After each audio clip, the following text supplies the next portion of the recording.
ফুলের ভালোবাসা জানিয়ে আজকের ভিডিওটা শুরু করছি। তো আজকে ছিল মঙ্গলবার, একটু বাজারের দিকে চলে গিয়েছিলাম। এত ফুল গাছ দেখে না আমার খালি ফুল নিতে ইচ্ছে করে। তো অনেক ঘুরে ফিরে একটা ফুল গাছ নিলাম। প্রচুর দাম বন্ধুরা ফুল গাছগুলোর, আর নিয়ে এসে ঘরে সাজাতে তো ভালোই লাগে, কিন্তু দামটাও সেরকমই। তাই অনেক রকম কালারফুল ছিল, তার মধ্যে একটা ফুল গাছ নিয়ে চলে এসেছি। আজকে বাজারে যাওয়ার কোনো ইচ্ছে ছিল না, তো ভাবলাম একটু মাংস খাবো, তাই যে কোনো কিছু কিনতে গেলেই আমাদের বাজারেই যেতে হবে, বাড়ির পাশে সেরকম দোকান নেই। তাই চলে গিয়েছিলাম তিনজনে মিলে, বান্ধবী, তার যা আর আমি। তাই তো বাজার থেকে ঘুরে এসেছি। তো কী এনেছি সেটাই তোমাদেরকে দেখাবো। আর ভিডিওটা যখন ছাড়বো তখন দুপুর হয়ে যাবে, তাই সবাইকে জানাচ্ছি শুভ দুপুর।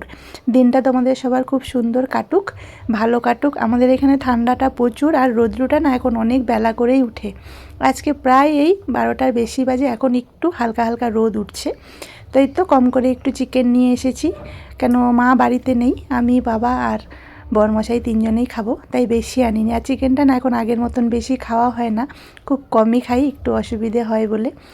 তো অল্প করে নিয়ে এসেছি। তাও চিকেনের আমাদের এখানে দামটা খুব বেশি, কেননা খাসির থেকে বেশি চিকেনটাই আমাদের এখানে অতিরিক্ত চলে, অনুষ্ঠান বাড়ি হোক যে কোনো কাজে, তাই এর দামটাও বেশি। তো এই একটা ফুল গাছ নিয়ে এসেছি।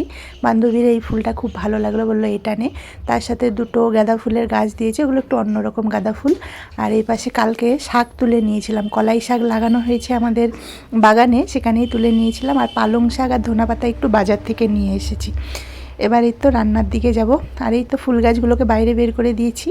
আর কালকে বরমশাই দুটো ফুল গাছ দুপাশে রেখে দিয়েছিল, বেশ ভালোই লাগছে দেখতে। আর আমার না খুব প্রিয় ফুল জিনিসটা, এত ভালো লাগে। আর সব কিছু সেরে মশলাপাতি করে এই পাশে বসিয়ে দিয়েছি চিকেনটা একটু হবে কষা কষা। তো আজকে না চিকেনে একটু ফুলকপি দিব, কেটে রেখেছি। ঠান্ডার দিনে অনেকেই বলে ফুলকপি ওলকপি দিয়ে চিকেন খেতে ভালো লাগে। শাশুড়ি মা তো যা পারে তাই দিয়ে চিকেন বানিয়ে ফেলে, তো আমি আজকে ভাবলাম একটু ফুলকপি দেই। ফুলকপিটা ভেজে রেখেছি, যখন এই